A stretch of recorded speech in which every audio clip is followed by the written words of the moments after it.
Y el resto de nosotros vamos a abrir nuestras Biblias, mis hermanos, ahí en el capítulo 1 de Primera de Timoteo.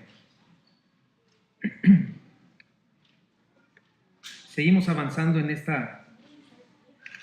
el estudio de la palabra de Dios.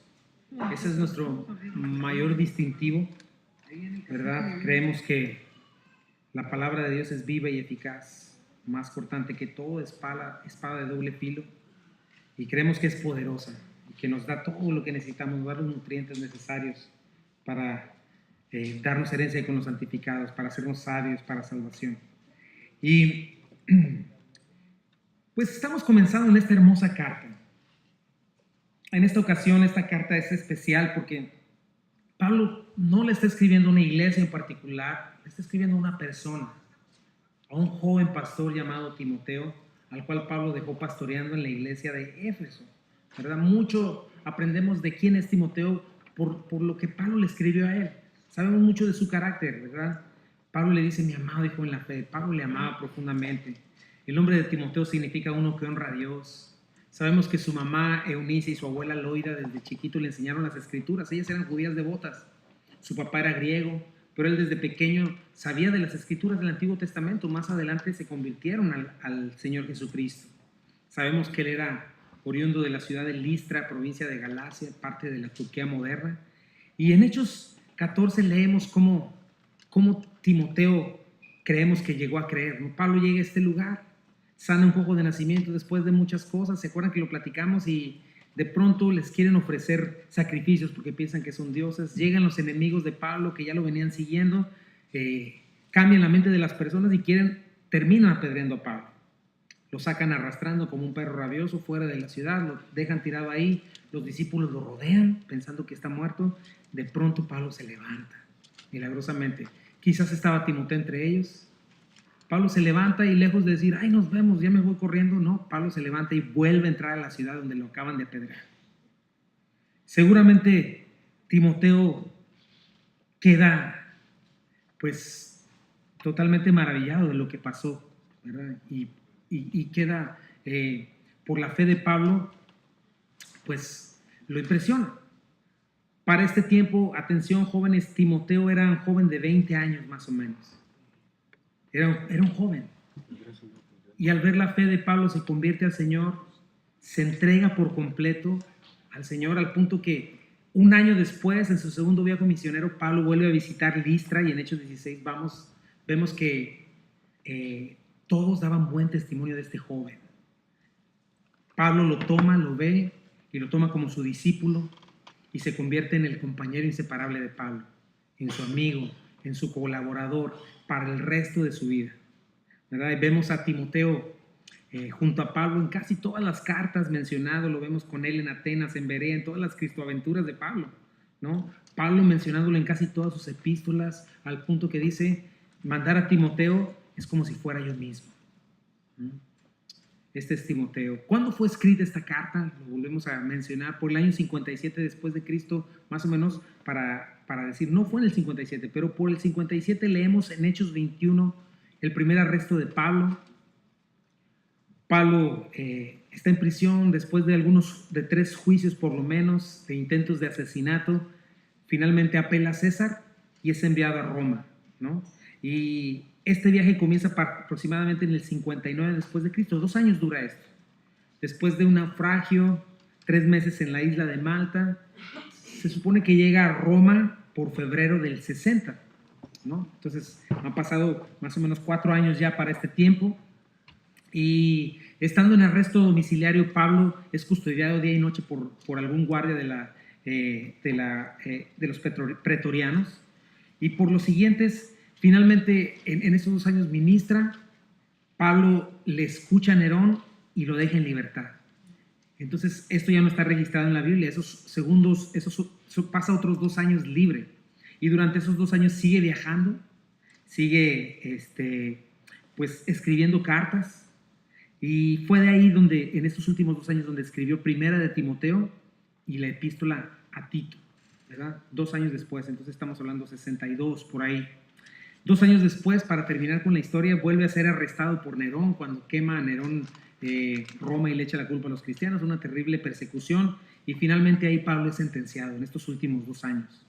Desde un calabozo en Roma escribe su segunda y última carta a Timoteo, lo cual sí fue su última carta. Entonces, estamos viendo que más o menos por el 62 fue escrita, y primera de Timoteo podemos ver que es una de las últimas cartas que Pablo escribió. Pablo ya está más viejo aquí, ya está viejito, está escribiendo esta carta 2 años antes de su muerte, se le está escribiendo a este Timoteo, quien comenzó a los 20 años, pero para este tiempo ya tenía pues por lo menos 35 años. Dicen que había pasado como 15 años de que Timoteo creyó en el Señor y todo lo que había vivido. Ahora, ¿por qué está escribiendo esta carta Pablo? ¿Verdad? Pues quiere tratar con el orden de la iglesia, quiere tratar con la conducta que se debería llevar en la iglesia del Dios viviente. Vemos este texto aquí. Y junto con segunda de Timoteo y Tito se les llama las cartas pastorales, porque está tratando con el pastor de la iglesia cosas que tienen que ver con el credo y con la conducta de la iglesia. Y Pablo lo sabía, porque aparte de todo no es algo nuevo. La iglesia necesita guía, porque aparte es atacada por falsos maestros.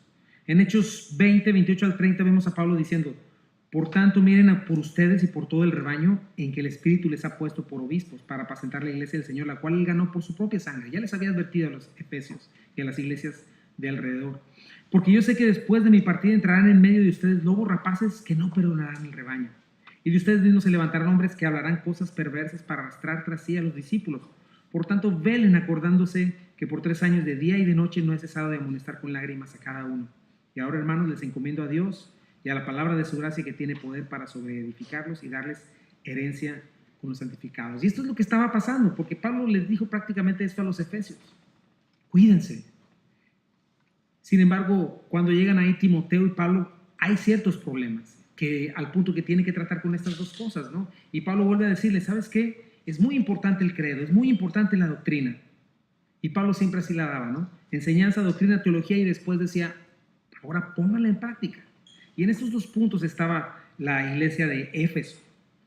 Mientras estaban ahí, cuando llegaron, pues Pablo todavía tiene que visitar muchos otros lugares y decide dejar a Timoteo ahí. Y esto es un paquete grande para Timoteo. Imagínatelo, una ciudad como Éfeso, ¿te acuerdas? Diana, el templo a la diosa Diana estaba ahí, donde 1000 sacerdotisas prostitutas salían por las noches a seducir a los hombres, a tener un culto de adoración. Una cultura como la nuestra, que adora al Dios de los deseos de la carne, ¿no? El Dios de los deseos, de los ojos, de la vanagloria de la vida. Ahora, eso con respecto a la ciudad. Con respecto a la iglesia también vamos a poder leer que era un paquete grande, porque Pablo estuvo durante 3 años ahí enseñando. Como en toda iglesia había problemas, donde hay pecadores hay problemas, y si no nos cuidamos, si no nos limpiamos, se crea basura, hay situaciones. Nuestro enemigo Satanás siembra discordia entre hermanos, y por si fuera poco, falsos maestros, falsos hermanos, falsas doctrinas, y Timoteo se queda ahí. Leemos en Apocalipsis 2 también que Éfeso era una iglesia muy activa, pero vemos que también se había perdido de lo más importante. Le dice el Señor: ¿sabes qué? Tengo algo contra ti, has perdido tu primer amor. Trabajas duro, sí, pero has perdido de vista lo más importante. El primer amor no es nuestro primer amor, es el primer amor. Nuestro primer amor es Cristo, ¿verdad? Y es lo que está enfrentando Timoteo, una iglesia que ha perdido probablemente su gozo, su esperanza, una iglesia de rutina, con gente amargada, ¿verdad? Más problemas de doctrina, desorden en la iglesia, líderes que no deberían estar ahí sumidos en materialismo. Y en medio de todas estas cosas, Pablo deja a Timoteo. Y Timoteo no tenía un temperamento como el de Pablo, ¿verdad? Vemos a un Pablo que hasta las piedras que le iban cayendo casi las hacía sus amigas, pero Timoteo no era así. Mira, 1 Timoteo 4:12 nos muestra un poquito del carácter de Timoteo. Dice: ninguno tenga en poco tu juventud, sino sé ejemplo de los creyentes en palabra, conducta, amor, espíritu, fe y pureza. O sea, Timoteo se hacía pequeño delante de la gente, delante de la presión, quizá. En 2 Timoteo 1:4 dice: deseando verte al acordarme de tus lágrimas para llenarme de gozo. Quizá Timoteo era emocional, ¿verdad? No como Pablo, que me lo imagino que era alguien duro, alguien firme, ¿verdad? Y al final de su vida le escribe a Timoteo una vez más, porque en 2 Timoteo 1:7: porque no nos ha dado Dios espíritu de cobardía, sino poder, de amor y de dominio propio. De manera que Timoteo necesitaba el consejo y el ánimo de Pablo, y le escribe para ayudarlo en esta difícil tarea que lo había dejado, ¿no? Pero me gusta mucho esto, porque nos damos cuenta cómo Pablo confiaba en la gracia de Dios. No estaba diciendo, no, Timoteo es que es muy frágil en cuanto a sus emociones, mejor alguien de mayor personalidad. No, Pablo no estaba pensando en un super líder. Y eso me anima porque no es nuestra fuerza, no es nuestra capacidad. El Señor escoge, el Señor pone, el Señor fortalece. Y eso nos va a dar esta carta, nos va a ayudar para entender muchas cosas, entender la iglesia de Cristo, cómo se debe organizar, cosas que no debemos perder de vista, errores de los que nos tenemos que cuidar. Y por otro lado, si esta carta te inquieta mucho, tienes que saber que quizá el Señor te esté llamando a servirle un compromiso mayor. Y recapitulando en cuanto a la semana pasada, ¿qué vimos? ¿Se acuerdan? Vimos la diferencia entre la fe genuina o una fe fingida, ¿no? Un poquito del bosquejo fue ese, evaluar nuestra fe, tenemos que estar evaluando constantemente, identificar entre falsa doctrina y sana doctrina, callar la falsa doctrina que nos susurra al oído, ver cómo la sana doctrina tiene que ir pegadita de la mano con el amor genuino, ver que el amor genuino surge de un corazón limpio, una buena conciencia y una fe no fingida, ¿verdad? Y sin esas tres cosas, sin ese tipo de amor, lo único que nos queda son palabras vacías, dice Pablo.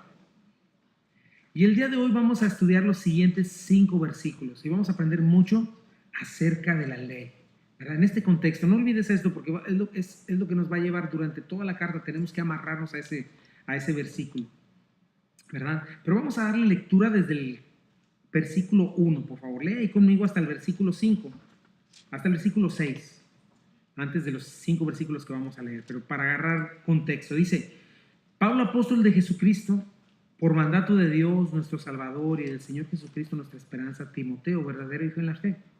Gracia, misericordia y paz de Dios nuestro Padre y de Cristo Jesús, nuestro Señor.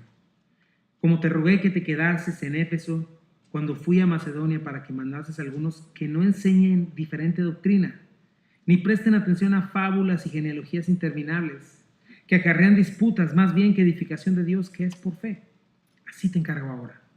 Pues el propósito de este mandamiento es el amor nacido de corazón limpio y de buena conciencia y de fe no fingida, de las cuales cosas desviándose algunos se apartaron a vana palabrería. Entonces, recapitulando, estos falsos maestros estaban enseñando una doctrina diferente, contenía fábulas, genealogías interminables. Esto habla de mitología griega, ¿verdad? Que tenía que ver con sus dioses y demás. Para este momento se estaba formando lo que llegó a ser el gnosticismo, lo cual estudiaremos más adelante.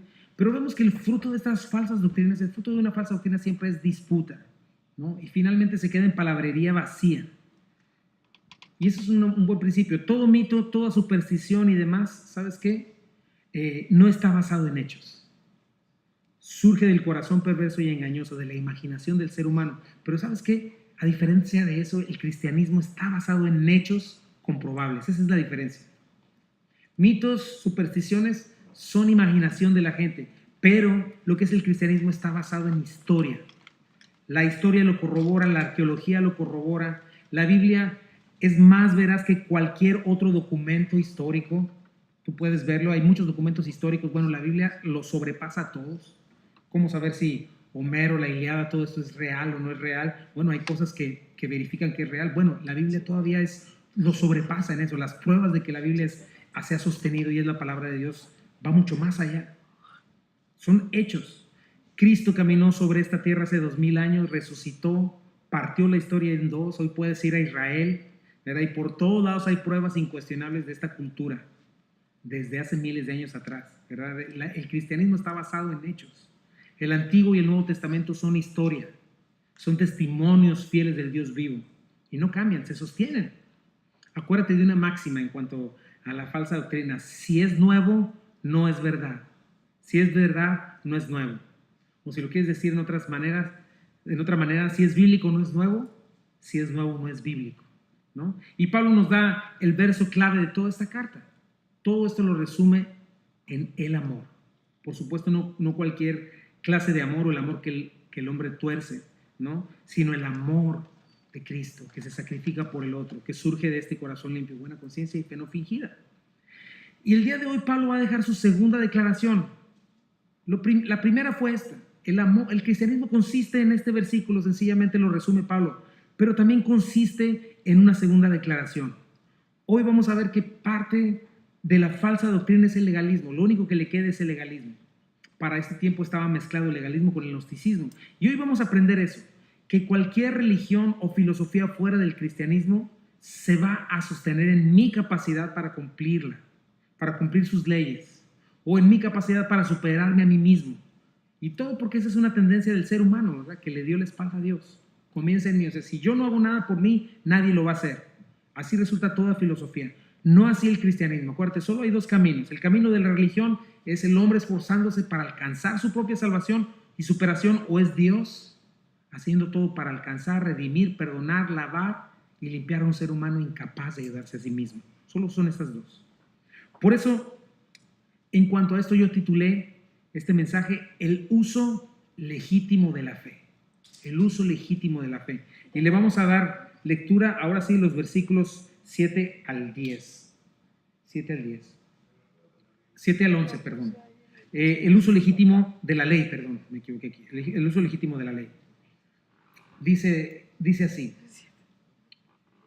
El uso legítimo de la ley. Versículo 7 dice: queriendo ser doctores de la ley, lo que ya leímos hace ratito, vamos a leer desde el 6, dice: de las cuales cosas desviándose algunos se apartaron a vana palabrería, y queriendo ser doctores de la ley, sin entender ni lo que hablan ni lo que afirman, pero sabemos que la ley es buena si uno la usa legítimamente, conociendo esto, que la ley no fue dada para el justo, sino para los transgresores y los desobedientes, para los impíos y pecadores, para los irreverentes y profanos, para los fornicarios, para los sodomitas, para los secuestradores, para los mentirosos y perjuros, y para cuanto se oponga a la sana doctrina, según el glorioso evangelio del Dios bendito, que a mí me ha sido encomendado.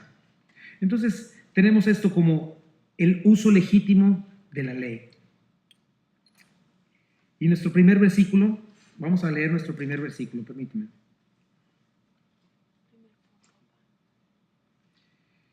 Queriendo ser doctores de la ley, sin entender ni lo que hablan ni lo que afirman. Y mi primer punto es este: la ley debe usarse de acuerdo a sus propios términos para que cumpla con su función, ¿verdad? Estos hombres en su parloteo vacío estaban pretendiendo sustituir la fe genuina y el amor con un supuesto conocimiento. Esto pasa muchísimo. Y dice Pablo que queriendo ser, o sea, deseaban ser intérpretes de la ley. Intérprete de la ley es una palabra que es nomo didáscalos, ¿verdad? Nomo ley, didáscalos, un instructor, un expositor, un maestro de la ley judía. ¿Y qué les llevaba a eso? Sus falsas motivaciones. Quizás un corazón no regenerado. Pero dice Pablo, no la entienden ni la comprenden. Y lo que están captando de la ley está equivocado. Y ¿sabes qué, mi hermano? Yo pienso que parte de eso es nuestro orgullo y es muy fácil caer en esta trampa. Y cuando esto sucede, entonces quedamos en el punto que no entendemos correctamente la palabra de Dios. Nos engaña el orgullo al grado de pensar que somos espirituales cuando realmente somos carnales y orgullosos. Eso es lo que le estaba pasando a estos hombres, ¿no? Entonces, es algo que debemos aprender a diferenciar. El legalista o el religioso se ve muy espiritual, pero en realidad es carnal. Acuérdate de algo: la esencia del legalismo es la inconsistencia. Por ejemplo, Jesús acusó a los legalistas de su tiempo, ¿verdad? Quienes también se decían intérpretes de la ley. Pero dice en Lucas 11, 37 al 39, dice: mientras Jesús hablaba, uno de los fariseos lo invitó a comer en su casa. Jesús fue y se sentó a la mesa. Su anfitrión se sorprendió de que se sentara a la mesa sin antes realizar la ceremonia de lavarse las manos que exigía la costumbre judía. Entonces el Señor le dijo: ustedes, los fariseos, son tan cuidadosos para limpiar la parte exterior de la taza y del plato, pero ustedes están sucios por dentro, llenos de avaricia y perversidad. Dice el versículo 40 al 42, necios, ¿no hizo Dios tanto el interior como el exterior? Por lo tanto, limpien el interior dando sus bienes a los pobres y quedarán completamente limpios. ¿Qué aflicción les espera, fariseos? Pues se cuidan de dar el diezmo sobre el más mínimo ingreso de sus jardines de hierbas. O sea que si su plantita nacía con 10 hojitas, diezmaban una hojita. Pero dice, pero pasan por alto la justicia y el amor de Dios. Es cierto que deben diezmar, pero sin descuidar las cosas más importantes. Entonces esto es lo que pasa con el religioso, es inconsistente. Se engaña a sí mismo pensando que está cumpliendo la ley de Dios porque pone su propia justicia, ahorita lo vamos a ver, y se siente justo, se siente mejor que los demás cuando no es así. Ahora, ¿cuál es el problema con la religiosidad? En primer lugar es la inconsistencia, la esencia. Pero mira lo que dice Romanos 10:3. Dice, porque ignorando la justicia de Dios y procurando establecer la suya propia, no se han sujetado a la justicia de Dios. Entonces, este es un problema. Como estos hombres, no entiendes la ley y comienzas a pretender establecer tu propia justicia, justificándote delante de todos. Por decirte algo, dime qué es más fácil que digas cuando te equivocas y algo te sale mal. Perdón, yo tuve la culpa y si hay platos rotos yo los pago. No, ¿verdad? Más bien decir, yo no tuve la culpa, es que ese me hizo enojar, es que el mundo, el universo conspiró contra mí. Si yo soy finísima persona, ¿no? Buenísima onda, ¿verdad? Y esto sucede con el legalismo. Armamos todo un juicio en nuestra mente, ponemos el abogado, el juez y la parte, obviamente todos tienen nuestro mismo rostro, y ¿qué crees? Siempre resultamos inocentes, blancas palomas, ¿no? O al menos somos el menos peor, o de alguna manera sacamos pecho, una sonrisa irónica y decimos, bueno, al menos soy mejor que aquel, ¿no? Todos son culpables menos yo, ¿verdad? ¿Qué es lo que estamos haciendo ahí? Ignorar la justicia de Dios, procurar con diligencia establecer la mía, ¿verdad? Porque yo a la de Dios no me voy a sujetar, yo me voy a sujetar a la mía, y la mía desafortunadamente surge de mi perverso corazón. ¿Sí o no? Por ejemplo, cuando surge una nueva ley, nuestra tendencia no es cumplirla, es más bien, ya estoy pensando cómo evadirla, cómo hacernos un camino más fácil, cómo hacer un camino más corto. Entonces establezco mi propia justicia. Entonces, así Dios nos da de su palabra, nos da de su ley, ¿verdad? E inmediatamente surge el abogado que hay en nosotros. Y nos justificamos. Y sacamos todo tipo de cláusula de excepción, ¿verdad? Interpretaciones que digan, bueno, ahí dice, pero yo apelo hasta la última instancia y termino justificado y diciendo que no dice lo que dice. Y todos los demás son culpables. Por eso tenemos que cuidarnos de lo que dice el verso anterior. Dice, no te desvíes, así se desviaron ellos. No te salgas del camino porque vas a acabar como estos hombres. Dice que hacían declaraciones categóricas, así bien seguros de sí mismos, y no entendían ni lo que hablaban ni lo que afirmaban. Y entonces es muy fácil desviarnos de esa manera, descarriarnos de la verdad, perdernos del rumbo de lo que es la sencillez de la fe. ¿Cómo se manifiesta, se acuerdan, la fe? Con un corazón limpio, una buena conciencia y una fe no fingida. Por eso, en primer lugar, te aconsejo para esto, conoce la Escritura por ti mismo. No estoy hablando de que oigas prédicas y prédicas o leas libros y libros, lo cual no está mal, hazlo, ¿verdad? Hasta tenemos diferentes páginas ahí en el boletín, pero ninguna cosa puede sustituir tu estudio individual de la palabra de Dios. Y entonces, una vez que la palabra está en tu corazón, una vez que te has relacionado con ella porque es viva y eficaz, porque el Espíritu Santo te habla a tu corazón, te está hablando, entonces comienza a discernir, ¿verdad? No te comas todo lo que escuchas, aunque parezca espiritual. Primero analízalo, pon el filtro de la palabra, discierne las enseñanzas, discierne el fruto del maestro, checa si hay legalismo, checa si hay inconsistencia, o a veces el maestro es descarado y vive una vida de pecado, ¿verdad? Porque estos hombres los veías muy seguros de sí mismos. Dices esa palabra hablando categóricamente, insistiendo con toda confianza en sus enseñanzas equivocadas. Sin embargo, su enseñanza estaba contaminada, lejos de la verdad. Por eso es bien importante eso, ¿verdad? No establecer nuestra propia justicia, no caer en orgullo, estar en la palabra de Dios, para no hablar de lo que no entendemos. Segundo, tenemos que entender la fuente de la ley. La fuente de la ley es Dios, no nosotros. Eso es algo que tenemos que entender. Nosotros no tenemos derecho ni autoridad para redefinir lo que Dios ya definió. Dice Pablo en el versículo 8, pero sabemos que la ley es buena si uno la usa legítimamente, porque ellos equivocadamente estaban usándola mal. Entonces Pablo tiene que decir, ¿saben qué? La ley es buena. Buena es la palabra kalos, que es honrada, virtuosa, ¿verdad? ¿Sabes qué es la ley? La ley es la manifestación, el carácter de un Dios bueno, santo y justo. Eso dice la palabra. Romanos 7:12 dice, de manera que la ley a la verdad es santa y el mandamiento santo, justo y bueno, ¿verdad? Entonces es la ley la que determina lo que es justo, lo que es bueno y lo que es santo, no nosotros. Y es bien importante entenderlo así. Tenemos leyes humanas también. Tenemos, por ejemplo, la Constitución, las leyes de tráfico. Pero sabes que muchas de estas leyes están regidas igual por una ley que Dios ha puesto en nuestros corazones y viene de Dios. Los evolucionistas, por ejemplo, los naturalistas, dicen que somos producto de un accidente. Ellos no saben cómo explicar la moral. No saben de dónde viene nuestra conciencia. Pero la Biblia dice en Romanos 2, 14 al 15 que la misma conciencia Dios la ha puesto en nuestras mentes. Fíjate, Romanos 12, 14 al 15 dice: de hecho, cuando los gentiles que no tienen ley la cumplen por naturaleza lo que la ley exige, ellos son ley para sí mismos, aunque no tengan ley. Para los que no conocen la ley del Antiguo Testamento. Versículo 15: estos muestran que llevan escrito en el corazón lo que la ley exige, como lo atestúa su conciencia, pues sus propios pensamientos algunas veces los acusan y otras veces los excusan. Entonces, de esta conciencia es de donde surgen las leyes. Pero sigue siendo Dios el que determina lo que es bueno y lo que es malo. Y a lo largo de la historia, el ser humano ha rechazado a Dios. ¿Y sabes qué sucede cuando eso pasa?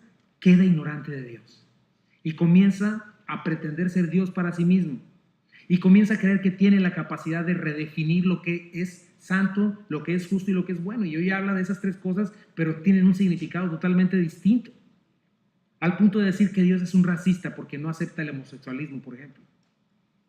Al punto de decir Dios está cerrado porque no permite las relaciones sexuales fuera del matrimonio. Lo que es más, hasta declara, ¿sabes qué? El matrimonio es algo dañino y hacer lo que me da la gana es libertad. Dios es mezquino porque de alguna manera me quiere quitar mi diversión, no quiere que disfrute la vida.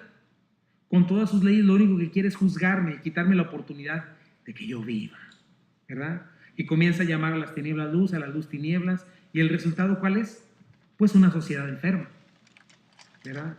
Porque la paga del pecado es muerte. Y el problema es que romper una ley viene con todo el paquete, ¿verdad? No solo es que ciertas partes del pecado que consisten en un placer efímero, es eso solamente es la carnada, porque siempre el romper las leyes del Señor trae por consiguiente esclavitud, incertidumbre, vacío y al final trae muerte. Pero todo comienza con eso, darle la espalda a Dios, decir que lo que Él dice no es verdad y entonces invalidamos su ley y pretendemos ponerla propia y eso no funciona. Y dice Pablo, toda la ley de Dios es buena y tiene un porqué. La ley de Dios, ¿sabes qué? Está ligada una ley a otra ley. Por ejemplo, las leyes del mundo son inamovibles, las leyes naturales, perdón. Lo he dicho otras veces, la ley de la gravedad. Tú puedes comenzar hasta un movimiento y decir, ¿sabes qué? Nosotros nos declaramos ateos de la ley de la gravedad, no creemos en ella. Y te puedes lanzar de la azotea, pero no vas a flotar, por más incrédulo que seas de la ley de la gravedad. Y ¿sabes qué? Así como la ley de la gravedad, leyes naturales, hay leyes morales. Hay leyes, ¿verdad? Que no porque nadie las obedezca o porque nadie cree en ellas dejan de ser. Traen consecuencias, ¿verdad? Y estos hombres estaban haciendo un uso ilícito de la ley. A lo mejor decían, ¿sabes qué? La ley es mala. Hoy vivimos en la gracia. Démosle vuelo a la hilacha, ¿no? O a lo mejor el otro extremo. Todo era cumplir a la ley. Si tú quieres verdaderamente ser espiritual, tienes que cumplir la ley. Y si no, estás condenado.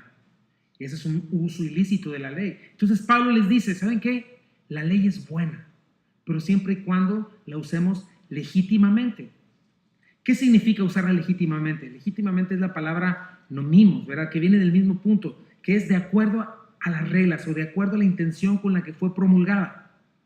Entonces, lo primero es que tenemos que saber que Dios no nos dio la ley como un medio para alcanzar la salvación, como un medio para justificarnos, para automejorarnos, o tampoco nos dio la ley en otro extremo, para condenarnos y burlarse de nosotros porque no la podemos cumplir.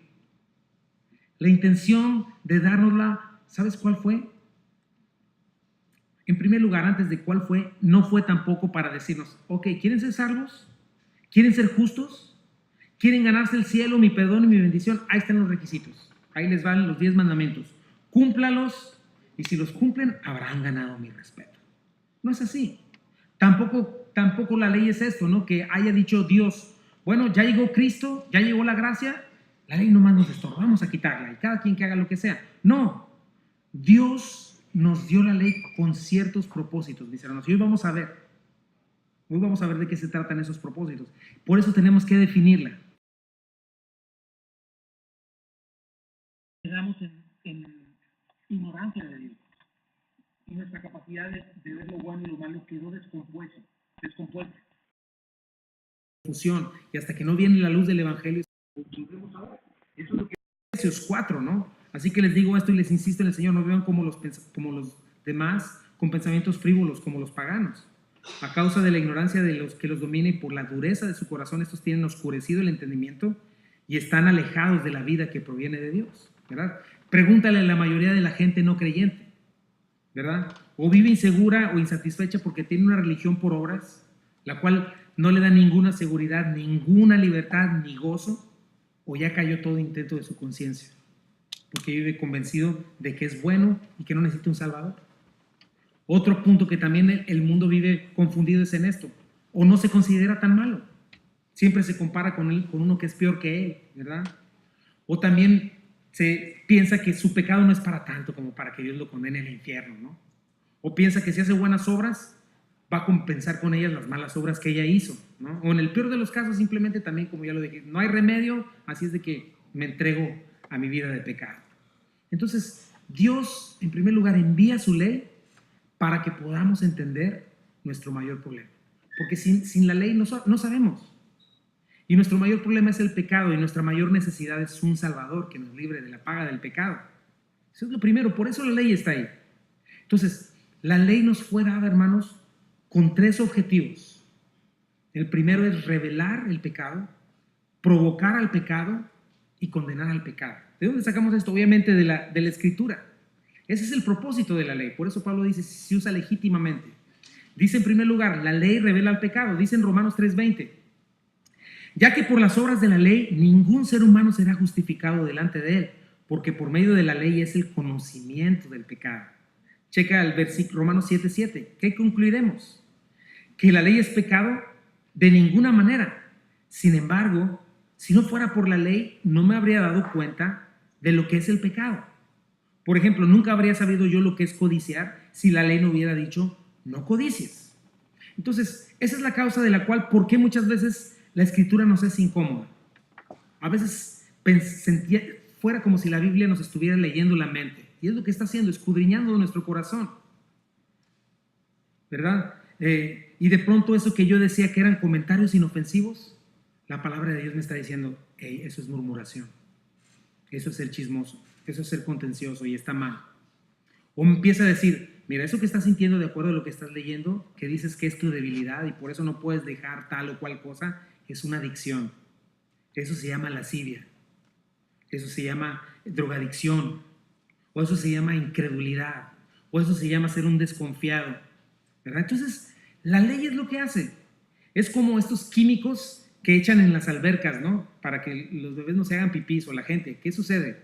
Si la gente se hace pipí, la alberca se pone de un color azul fuerte, ¿no? Y eso es lo que hace la ley. Me muestra mi pecado, revela el pecado en mí y me deja desnudo. En primer lugar, para eso sirve la ley, para hacerte entender que aquello que tú decías no es para tanto, sabes que es una grave falta y estás en problemas y la paga del pecado es muerte, por más pequeño que lo veas. Entonces, ese es el primer uso de la ley, revela el pecado en mí. Número 2, no solamente revela el pecado en nosotros, ¿sabes qué es otra cosa? Provoca el pecado en nosotros. Dice Romanos 7, 8 al 10. Dice, pero el pecado, aprovechando la oportunidad que te proporcionó el mandamiento, despertó en mí toda clase de codicia. ¿Verdad? Cuando dijo eso es codicia, lejos de yo alejarme de la codicia, despertó más codicia en mí. Dice, porque aparte de la ley el pecado está muerto. En otro tiempo yo tenía vida aparte de la ley, pero cuando vino el mandamiento cobró vida el pecado y yo morí. Se me hizo evidente que el mismo mandamiento que debía haberme dado vida me llevó a la muerte, ¿no? ¿Cuál es el dicho con respecto a la ley? Las leyes se hicieron para romperse, ¿no? Y si una ley sale, si una nueva ley sale, ¿qué dice? Si dijera, por ejemplo, ¿sabes que a partir de hoy está prohibido ponerle tacos a la salsa a los tacos? En ese instante tu vida pierde sentido y todo lo que piensas es en la salsa para los tacos. Pero la ley me lo está prohibiendo. Y tengo que hacerle de alguna manera para echarle salsa sin que nadie se dé cuenta. La ley provoca el pecado. Por ejemplo, piensa en las dietas, ¿no? Puede hacer que allá de vez en cuando pienses, no sé, en chocolates. Pero si la dieta te dice, no comas chocolate, bueno, tu vida se vuelve y empieza a girar en torno a los chocolates, ¿verdad? Entonces, es una buena manera, es una buena enseñanza. Por eso cuida de no estar enseñando la ley con la ley a tus hijos, porque no va a funcionar, solo va a provocarles a hacer más lo que no deberían hacer, ¿verdad? Mira lo que dice Pablo en Romanos 7, 15 al 16. Y 18 dice, no entiendo lo que me pasa, pues no hago lo que quiero, sino lo que aborrezco. Ahora bien, si lo que no quiero estoy de acuerdo en que la ley es buena. Creo que me venga eso. Versículo 18, yo sé que en mí, es decir, en mi naturaleza pecaminosa, nada bueno habita. Aunque deseo hacer lo bueno, no soy capaz de hacerlo. Entonces, esta es otra función de la ley. La primera es, revela el pecado en mí, me muestra que estoy en problemas. Número 2, provoca mi pecado, ¿verdad? Provoca que mi naturaleza pecaminosa se aferre aún más a lo que no debo hacer. Me dice, esto es codicia, no lo debes codiciar, y entonces mi corazón comienza a decir, ¿sabes qué? Voy a ser más codicioso, y comienzo a ser más codicioso. Por eso también piensa en eso, decirle sus verdades a la gente, lo pongo entre comillas, jamás va a funcionar. Tratar a la gente con amenazas no va a funcionar. Mostrarle la ley y lo horrible que es, solo va a producir en ellos aferrarse más a lo que tanto daña. Entonces, poner la ley por delante pretendiendo que eso nos va a cambiar de alguna manera es algo equivocado. Nos va a enfocar más en ello. Entonces, esa es otra función. Usarla ilegítimamente es que la ley no sirve para mejorarme. La ley no sirve para automejorarme. Entonces, es al revés. La ley revela el pecado en mí, la ley provoca el pecado en mí. Número 3, la ley condena el pecado en mí. Dice la palabra 7:13 al 14. Pero entonces, ¿lo que es bueno se convirtió en muerte para mí? De ninguna manera, más bien fue el pecado que valiéndose de lo bueno me produjo la muerte. Ocurrió así para que el pecado se manifestara claramente, o sea, para que mediante el mandamiento se demostrara lo extremadamente malo que es el pecado. Sabemos en efecto que la ley es espiritual, pero yo soy meramente humano y estoy vendido como esclavo al pecado. Entonces, viendo la justicia, viendo la santidad de Dios, viendo la bondad de Dios, la ley me muestra que ese nivel de justicia, santidad y bondad es lo que yo necesitaría para salvarme a mí mismo. Lo que yo necesitaría para aplacar la ira de Dios sobre mi pecado, ya que la paga del pecado es muerte. Y no solo eso, sino que al ver la ley entiendo que, aunque a partir del momento en el que entendí su bondad, su santidad y su justicia, me propusiera ya no pecar más, yo me puedo proponer, ¿no? Y suponiendo, solo suponiendo, ¿verdad? Porque no es posible que nadie vuelva a pecar, todos somos pecadores. Ponle que ya te portes bien. ¿Qué hay de todo el pasado que sí te la pasaste rompiendo la ley? ¿Verdad? Entonces, ya lo debes todo. Entonces, la ley realmente sirve para esto. ¿Verdad? Provoca, revela, provoca y condena el pecado. Me hace ver que estoy perdido.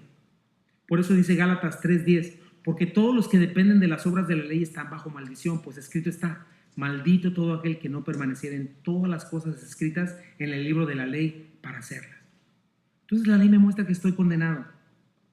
¿Qué es la ley? Un espejo que me muestra y me dice, no eres bueno. Provoca en mí el pecado. Mi corazón es perverso y engañoso y lejos de obedecer a la ley, se desboca hacia lo prohibido, hacia lo que es dañino, hacia la esclavitud, al punto de que yo siento que si dejo a un lado la esclavitud del pecado me voy a morir de aburrimiento, ¿no? No voy a conocer el verdadero amor si no tengo una fe. Si no me equivoco y no peco, no soy humano, no he disfrutado de la vida, tengo que equivocarme. Entonces, la ley, por último, me muestra algo, que estoy condenado. Para eso sirve la ley. Para dejarte claro algo, no puedes hacer nada por ti mismo. Por más que te esfuerces, por más que hagas lo que hagas, no puedes hacer nada por ti mismo. Entonces tocas fondo y llegas a una conclusión. Romanos 7:24 al 25. Soy un pobre miserable. ¿Quién me librará de este cuerpo mortal? Gracias a Dios por medio de Jesucristo nuestro Señor. Por eso Gálatas lo confirma, lo vuelve a confirmar. Un uso indebido de la ley es decir que yo me voy a justificar a través de un decálogo. No, Gálatas 3:11 al 12 dice, y que por la ley ninguno se justifica para con Dios es evidente, porque el justo por la fe vivirá. Y la ley no es de fe, sino el que dice, el que hiciera estas cosas vivirá por ellas. De eso se trata la ley. Entonces, esta es la manera en que la ley se usa legítimamente y cumple con su función. Me deja sin salida. La ley me deja sin esperanza alguna de mí mismo, para que entonces yo, tocando fondo, venga derrotado y sin ninguna otra esperanza que la fe venga a los pies de Cristo. Se cumple lo que dice Gálatas 3:24 al 25. Así que la ley vino a ser nuestro guía, encargado de conducirnos a Cristo para que fuésemos justificados por la fe. Y ahora que ha llegado la fe ya no estamos sujetos al guía, ¿verdad? Una vez que la ley me puso en los brazos de Cristo, la ley ya hizo su trabajo. Entonces, la ley es como una nana, la ley es como un policía que me lleva a clamar por la fe y que me lleva a los pies del único que pudo cumplir la ley a la perfección, el que cargó mi castigo por yo haber roto la ley y me lleva a poner toda mi confianza en Cristo. Ahí es cuando llega el arrepentimiento, ahí es cuando llega el nuevo nacimiento, hasta que yo entiendo esto, cuando me reconozco a mí mismo como pecador. Por eso es tan importante que cuando predicamos la palabra y el evangelio sea completo. Sí, predicamos la gracia que tiene una riqueza inagotable, pero para que yo pueda apreciar la gracia necesito la ley. ¿Por qué? Porque necesito entender mi condición sin Cristo para entonces poder llegar al arrepentimiento, poder desear con todo mi corazón el perdón de Dios, poder experimentar la gracia. Eso es lo que hace la ley. Por eso tengo mi segundo punto. La ley no fue dada para justificar al hombre, sino para encerrar a todos bajo pecado. Dice el versículo 9a, conociendo esto, que la ley no fue dada para el justo. O sea, dice Pablo, Dios no diseñó la ley para que hagamos lo correcto. Es más, de hecho, ¿sabías que ninguna ley fue diseñada para los que hacen lo correcto? Si no, no pondrían las leyes. ¿Sabes por qué están las leyes? Precisamente por los desobedientes como nosotros. Piensa en las leyes viales. Si todos fuésemos responsables y todos pensáramos en la seguridad nuestra y la de los demás, no pondrían ahí máxima 65. Pero ¿sabes por qué la ponen ahí? Porque saben que somos desobedientes. Y aparte, cuando llegue el accidente, tiene que haber un culpable, alguien que rompió la ley. Ese es tu castigo y esta es tu multa. Entonces, la ley no es para el justo, no es para el que se porta bien, es para el que se porta mal. Y toda religión pretende exactamente esto, tarde o temprano darnos la ley, toda falsa religión. Y nos da la ley y de alguna manera nos hace sentir espirituales, sabelotodos, ¿verdad? Porque nos da ciertas leyes nada más. Estás haciendo esto, estás usando tal cosa, estás poniéndote un velo, ya la hiciste, ¿no? O manipularnos, también eso hace la religión, nos manipula. Te asusta, no hiciste eso, te vas a ir al infierno, ¿no? O la otra es que te mantiene con una falsa esperanza de que un día lo vas a lograr. Entonces explota tu orgullo y te hace creer que si haces esto y esto, ya pronto vas a ser te vas a superar a ti mismo, ¿no? O nos hace deudores, hacemos deudor a Dios mientras cumplimos con esa ley, ¿verdad? Y nos da la oportunidad de quitar a Dios de la ecuación y poder decir, Dios, mira, yo no te necesité, cumplí con toda la ley. Eso es lo que hacían los fariseos. Lo que es más, Dios, tú me debes a mí, porque yo sí lo logré. Pero por otro lado vemos cómo el que anda en la ley finalmente va a terminar frustrado. Y eso es lo que Pablo nos está diciendo. Eso es lo único que nos va a llevar la vana palabrería, cuando nos salimos de la fe genuina, de este amor genuino. Por eso nos dice, ¿para quién fue dada la ley? No para los que creen que se pueden autosuperar o automejorar, no para los que creen que pueden ganar su propia salvación por un esfuerzo propio, como cualquier religión propone, sino que dice, checa, y ahí vamos a entrar a terreno más difícil, dice, 1 Timoteo 9, dice, la ley no fue dada para el justo, sino para los transgresores y desobedientes, para los impíos y pecadores, para los irreverentes y profanos, para los parricidas y matricidas, para los homicidas. Y ahí va a comenzar la lista, para quién fue dada la ley, ¿verdad? Vamos a darle una peinadita. Dice, los transgresores y desobedientes, los anomos, así como el hombre sin ley que es Satanás, ¿te acuerdas? Los que siempre tienden a transgredir el mandamiento, la ley puesta por Dios, ¿verdad? Siempre están cruzando la línea, siempre están poniendo su pecaminosa justicia como ley, por lo tanto son eso, transgresores, anupóctatos, rebeldes, también significa insubordinados, desobedientes, que no se pueden sujetar a ninguna autoridad. Entonces, aquí podemos ir aplicando, ¿eres rebelde? ¿Eres insubordinado? ¿No te puedes sujetar? ¿Siempre te cuesta trabajo sujetarte a tus superiores, a las leyes? Bueno, sabe algo, la ley te condena, porque en el fondo tu rebeldía es contra Dios, en contra de su justicia y su bondad. Y sabe algo más, el hecho de que lo sepas no te va a ayudar en nada, al contrario, te vas a hallar queriendo ser más rebelde. Pero entonces, si te entregas a Cristo, hay solución para la rebeldía. hay libertad, hay descanso.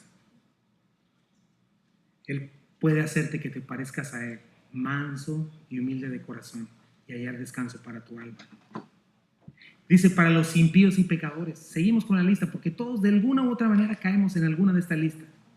Los asebés, los irreverentes, los desobedientes a Dios, los que no le toman en cuenta. Y los pecadores, jamartolos, los que han errado en el blanco, los que le han dado de la espalda, los que hacen lo que le ofende a Dios y no les importa, lo que lastima la imagen de Dios. Bueno, eres un impío y pecador, la ley es para ti. Y sabe que tu pecado no es ligero y te condena. Y el hecho de que lo sepas no te va a ayudar, a menos que entiendas que no tienes salida más que venir a Cristo para que te liberte. Los irreverentes y profanos, ¿verdad? Los anosios, los perversos, bébelos, ¿verdad? Que son sacrílegos, profanos, vulgares, impuros, viles. ¿Sabes que esta palabra me llamó la atención? Es lo opuesto a lo santo. ¿Verdad? ¿Sabes que, por ejemplo, en el cielo, cuando tú lees en la Biblia acerca de los ángeles o arcángeles, son seres espectaculares, nada en este mundo se les parece? Bueno, todos estos nos platica Isaías en el capítulo 6, que los seres que están más cercanos a Dios tienen 6 alas. Con 2 alas cubren sus pies, con 2 alas cubren su rostro y con 2 alas vuelan. ¿Por qué hacen esto? ¿Sabes por qué? Porque ellos reconocen la gloria de Dios y no quieren robar un solo centímetro, una sola gota de la gloria de Dios. ¿Has observado en Apocalipsis 4 la adoración celestial al Cordero de Dios? Lo único que ves ahí es gente cayendo de rodillas sobre su rostro, porque Él es santo, Él es diferente. Todo lo que lo ve se postra, cae postrado delante de Él. Bueno, la Biblia dice que al final de los tiempos toda rodilla se doblará de los que están en los cielos, en la tierra y debajo de la tierra, en especial los enemigos de Dios, quienes mordiéndose la lengua del dolor van a decir, tú eres Señor. Ahora, ¿qué quiero decir con esto? ¿Qué tan consciente estás de quién es Dios? En verdad tienes ese respeto, esa reverencia. Hay una parte de ti donde tú dices, esto es tuyo, Señor. El simple hecho de este lugar. Sí, son 4 paredes, pero nos reunimos en este lugar para adorar al Dios, al Rey de Reyes. Para eso está santificado este lugar. ¿Quién eres? ¿Qué pensamiento tienes en cuanto a la santidad de Dios? ¿O para ti todo es profano y vil, pagano? ¿Quién es Dios? Bueno, si eres así, te voy a decir algo. La ley es para ti, para que sepas que estás en grave peligro y que Dios es fuego consumidor. Pero que sepas también que en Cristo hay salvación y que Cristo puede hacerte entender lo que es la santidad genuina y hacerte santo. Mucho más allá del legalismo y religiosidad. ¿Cómo está tu boca? ¿Cómo está tu pensamiento?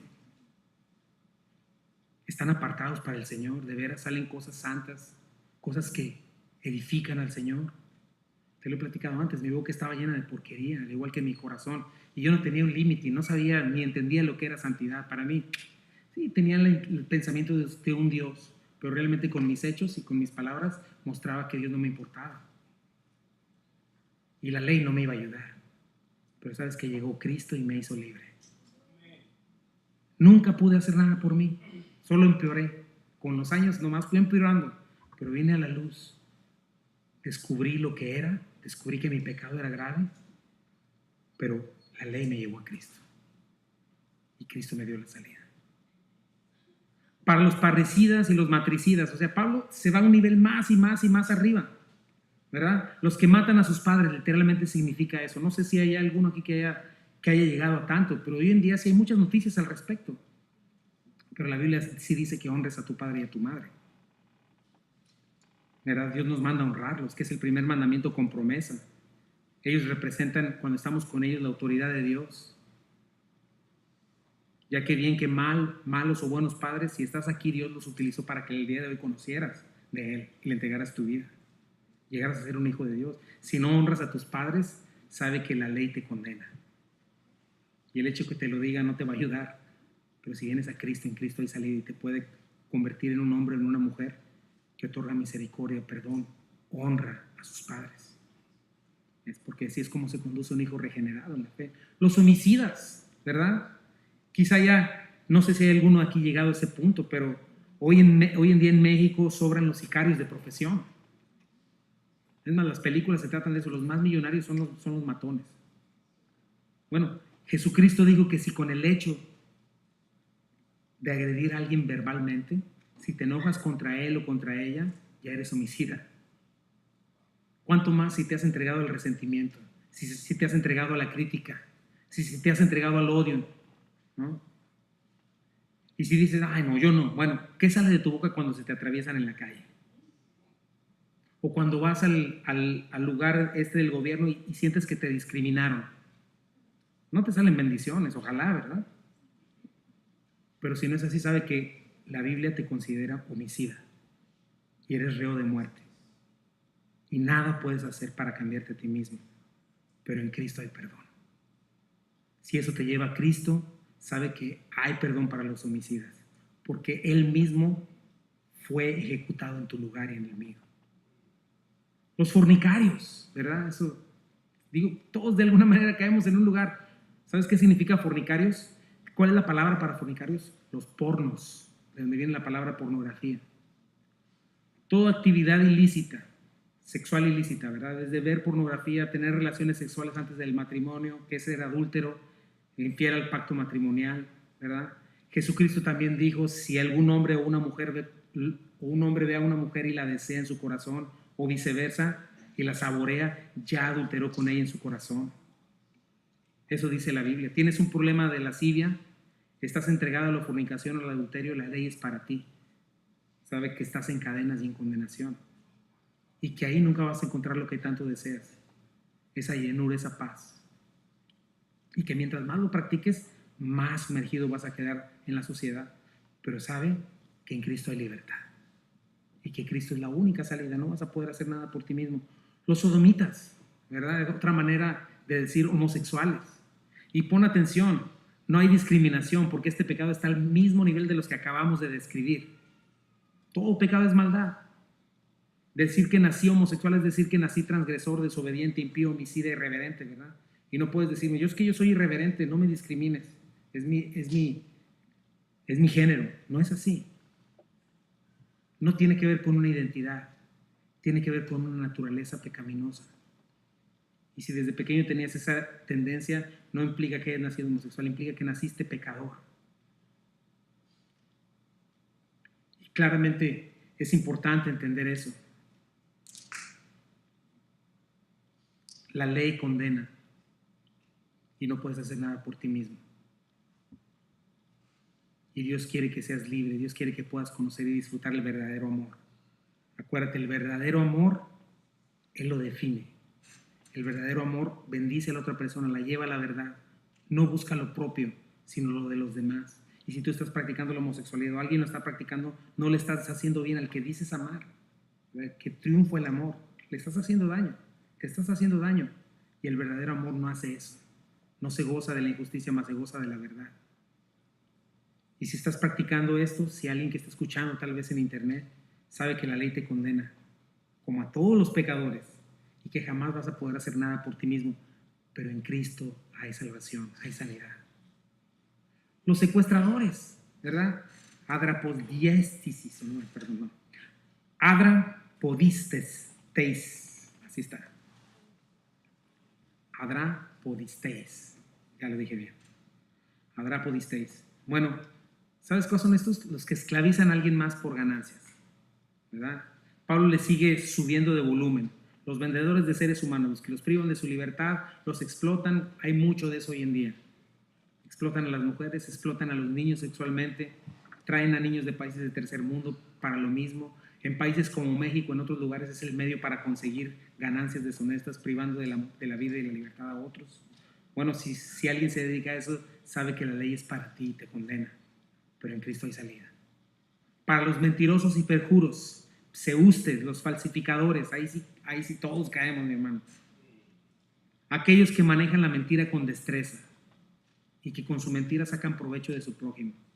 Esa es la palabra. ¿Has dicho alguna mentira? Aunque llames mentira piadosa, es mentira. ¿Y sabes qué dice la Biblia? Estás bajo maldición. Los perjuros, los epíorcos, ¿verdad? Los que juran en falso, los que prometen y no cumplen, ¿verdad? Pones tu palabra y dices, no, es que esto es esto y esto y esto, sabes que es mentira y que la persona se va a quedar sin lo que le prometiste. ¿Cuántos de nosotros hemos prometido y no cumplido? La ley es para nosotros y estamos bajo maldición. Y si eres un mentiroso y perjuro, la única cura es Cristo. Y en Cristo hay cura, salvación. Está bien duro todo esto, ¿sí o no, mis hermanos? Pero eso es lo que hace la ley. ¿Te acuerdas? Revela, provoca y condena. Y por último, ¿verdad? Versículo 10. Mi tercer punto y último dice: el evangelio es la autoridad y el único camino a la salvación. Y para cuanto se oponga a la sana doctrina, porque seguramente Pablo no quería seguir gastando tinta ni pergaminos, o sea, todos cabemos aquí, nadie se salva. Y si tú dices, no, es que yo no quepo en ninguno de los anteriores, bueno, ya caíste, ya eres mentiroso, ya entraste. Cualquier cosa, dice Pablo, que vaya en contra de la verdad de Dios, ¿verdad? Nuestro repertorio es alto, grande para eso. Entonces el punto es que el evangelio, dice Pablo, es el que dicta la sana doctrina. Y según el evangelio, todos cabemos, todos estamos bajo maldición, nadie se salva, nadie es nadie. Y quiero mencionarlo porque también se tiene esa doctrina que la madre de Jesús fue sin pecado, y no es así. Si hubiera sido así, entonces Jesús no habría tenido que venir a la cruz del Calvario. La Biblia dice que no hay justo ni a un uno. En Apocalipsis 5, el único que se halla digno es Jesucristo y nadie más, en toda la Biblia. Y este es el punto. Todos caemos bajo la ley. Y para eso funciona la ley, mis hermanos, para que quedemos bajo maldición y volteemos nuestros ojos a Cristo, nuestra única salida. Y dice el versículo 11, según el glorioso evangelio del Dios bendito, que a mí me ha sido encomendado. Me encanta, mi hermano. Ese es nuestro ser, ese evangelio del Dios bendito. Aparte de ser glorioso, aparte de llevar toda la gloria de Dios, todo el valor de un Dios poderoso que no miente, lleno de honra, dice Pablo, el Dios bendito, dice, es el evangelio del Dios bendito. ¿Qué significa esto, mi hermano? La ley nos deja claro que Dios es el iniciador, Dios es el consumador, Dios es el proveedor de nuestra fe y nosotros solo respondemos. Y esto es lo que está diciendo Pablo. Dios no nos dejó la ley para ver si alguien la podía cumplir. Nadie puede. Y esto es el evangelio. ¿Sabes qué es el evangelio? Buena noticia. Todos los sedientos, los débiles, los que no pueden, los que han entendido por la ley que son totalmente incapaces, tienen una invitación. Porque solo uno quien la cumplió, Dios mismo, se hizo como uno de nosotros para cumplir la ley por nosotros, para recibir el castigo por nosotros y dejarnos un solo camino a la salvación. ¿Cuál es este? La fe en Él. Por lo tanto, entendiendo esto, piensa en esto. Si yo estoy pretendiendo vivir mi vida cristiana o ser espiritual a través de cumplir con cierto código de moralismo y legalismo, por más que me esfuerce, lo único que voy a lograr es una aparente piedad externa. Pero por dentro, como dice el Señor, cada día voy a estar más mal. Porque lo único que voy a encontrar, de acuerdo a lo que acabo de leer aquí, es que estoy podrido por dentro. Y cuando más me proponga cumplir mi promesa de ser bueno, Señor, y ahora sí, porque tu ley dice que tengo que ser bueno y yo me propongo que soy bueno, ¿sabes qué va a pasar? Tu naturaleza pecaminosa no va a hacer otra cosa que poner tu pensamiento en esa cosa perversa y hacerte caer en ella. 5 minutos y finalmente vas a quedar embarrado y sumergido en la sociedad todavía más. Vas a aprender a cuidar tu exterior, pero por dentro vas a estar derrotado. Por eso es que los cristianos, mis hermanos, no estamos llamados a levantar la ley y a comenzar a sacar todos los requisitos, todas las cosas que debo hacer. Porque entonces, ¿sabes en qué nos convertimos la iglesia? En jueces y policías los unos de los otros. Comenzamos a juzgarnos, nomás viendo a ver en qué tropieza el hermano porque pues no cumplió, y al mismo tiempo tropezando tú porque tampoco cumpliste. ¿Te acuerdas? Ahorita lo veo mucho en mis nietecitos, pero somos como esos dos niños chiquitos que siempre se están acusando con sus papás. Mira lo que hizo. No lo hizo, desobedeció, dale una vara, merece castigo. Y en lugar de parecernos más a Cristo, nos convertimos en expertos de la apariencia. Comenzamos a ser hábiles para manejar una doble moral. Excelentes actores, manejamos la hipocresía. Todos nos cuidamos de todos listos con la pluma y lápiz para acusarnos unos a otros, pero al final todos derrotados, viviendo sin libertad, viviendo sin gozo, sabiendo que no damos el ancho ni que lo daremos jamás. Por eso es que tienes que saber, porque eso es muy sutil y es muy fácil que una iglesia empiece a vivir en la ley.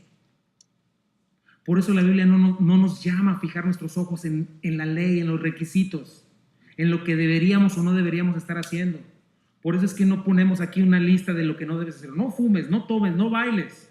Mujeres no usen jeans, hombres usen corbata. Todos, esta es la lista. Todos tenemos que ser amorosos, íntegros, no decir mentiras, no ser libidinosos. Todos tenemos que ser generosos. No debemos decir groserías.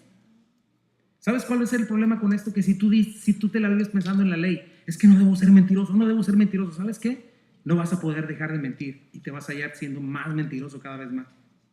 Si te la pasas diciéndote a ti mismo, es que no debo ser envidioso, no debo ser envidioso, te vas a hallar carcomido por envidia y no vas a poder hacer nada al respecto.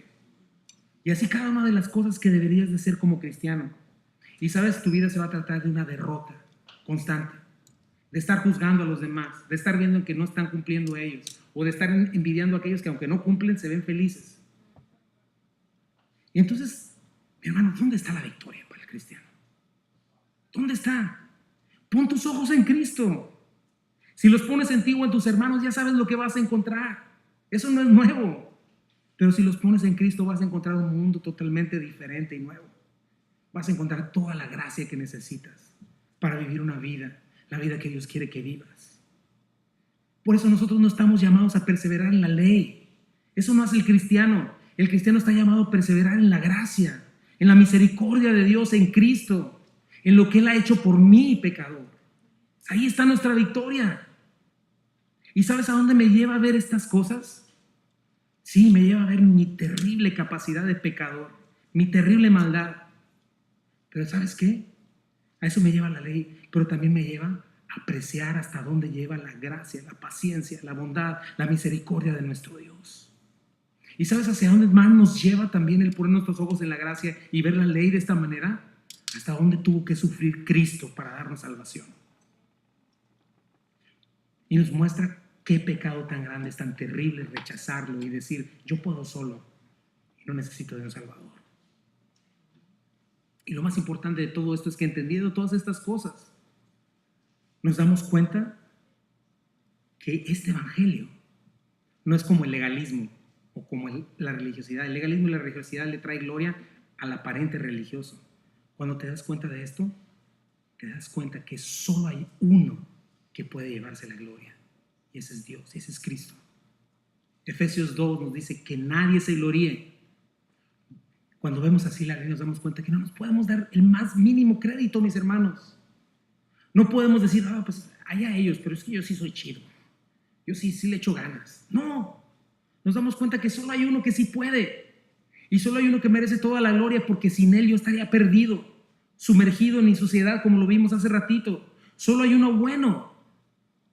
Y las falsas doctrinas dicen eso, que yo puedo iluminarme a mí mismo, o que hay un ser humano que fue iluminado. ¿Sabes que esas son fábulas, son mitos? Solo hay uno suficientemente bueno y justo, que es limpio. Y ese es Jesucristo. No existe un ser humano que por sí solo sea limpiado. Todo humano es pecador. Fuera de Cristo, fuera de este evangelio, no hay salvación. El único camino al perdón, viendo la ley de esta manera, el único camino a la reconciliación con Dios es Cristo. Por eso la ley no es la salida. Ella revela, provoca, condena al pecador. Y esa es la única opción que tiene cualquier otra religión en este mundo. ¿Y sabes cuál va a ser tu resultado? Inseguridad, insatisfacción, un sentido de culpa que no se va, un vacío que se queda, no tener una seguridad del futuro eterno. O preferir decir, engañarte a ti mismo, todo el mundo hace lo mismo, esto y lo otro, yo mejor no hago nada. Pero al final, al enfrentar la muerte, te vas a dar cuenta que sí. Y al final todas ellas te dejan en tu pecado y en tu culpa. ¿Sabes en qué? Vana palabrería, mitos, fábulas, genealogías, orgullo religioso, legalismo, apostasía. Pero ninguna de ellas te va a dar lo que solo Cristo puede darte. Descanso, salvación, vida eterna. Y ahí lo vamos a dejar porque es lo que sigue después y vamos a estudiar la semana que entra, porque Pablo quería dejar bien establecido esto, mi hermano. Para eso existe la ley. Pero mira cómo va a continuar Pablo. Primera de Timoteo 1, 12 al 14. Doy gracias al que me fortaleció. De eso se trata el cristianismo. No me fortalecí. No, ya me porté bien y le eché ganas. No, Cristo me fortaleció, me tuvo por fiel, me puso en el ministerio. ¿Qué dice Pablo de sí mismo? Yo era blasfemo, perseguidor, injuriador, pero fui recibido ¿a qué? A misericordia. No me dio lo que merecía, porque lo hice por ignorancia y en incredulidad. Pero la gracia de nuestro Señor Jesucristo fue más abundante, y el amor que es en Cristo Jesús, palabra y fiel y digna de ser recibida por todos, que Cristo Jesús vino al mundo para salvar a los pecadores, de los cuales yo soy el primero. ¿Puedes vislumbrar la gracia, mi hermano de Dios? ¿Puedes vislumbrar la riqueza del cristianismo? Versículo 16, pero por esto fui recibido a misericordia, para que Jesucristo mostrase en mí el primero toda su clemencia, el primero de todos los pecadores, para ejemplo de los que habían de creer en él para vida eterna. Por tanto, checa cómo termina. Al Rey de los siglos, inmortal, invisible, al único y sabio Dios, honor y gloria por los siglos de los siglos. Amén. ¿Quién era yo, Señor? ¿Quién éramos nosotros? Y nos alcanzaste. ¿Crees al Evangelio? ¿Ya entendiste que no puedes hacer nada por ti mismo? ¿Ya entendiste tu incapacidad? ¿Has entendido tu pobreza? ¿Has entendido que no tienes nada para negociar con el Señor? Papá, hoy que es Día del Padre, necesitas gracia para llevar a cabo esta tarea tan importante que Dios te dio. ¿Te sientes incapaz? ¿Que no das el ancho? Ahí está la gracia. Un Dios justo y perfecto. Isaías 55, 1 al 3. Y vamos a orar después de eso. Fíjate lo que dice. Y el único que ha pasado por el escrutinio de la ley y que ha entendido lo que es, puede pedir estas cosas. Isaías 55, 1 al 3. ¿Alguien tiene sed? Venga y vea. Aunque no tenga dinero. Cuando pasas por la ley te sabes que nada te ha saciado. Sabes que no tienes nada. Vengan, tomen vino, leche.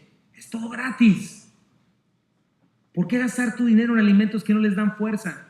¿Por qué pagar por comida que no les hace ningún bien? Genealogías, mitos, humanismo, filosofías mundanas. Escúchenme y comerán lo que es bueno. Disfrutarán de la mejor comida. Vengan a mí con los oídos bien abiertos. Escuchen y encontrarán vida. Haré un pacto eterno con ustedes. Les daré el amor inagotable que le prometí a David. Espero que después de este texto puedas saborear la gracia de Dios y su misericordia y su amor. Vamos a ponernos de pie y vamos a orar.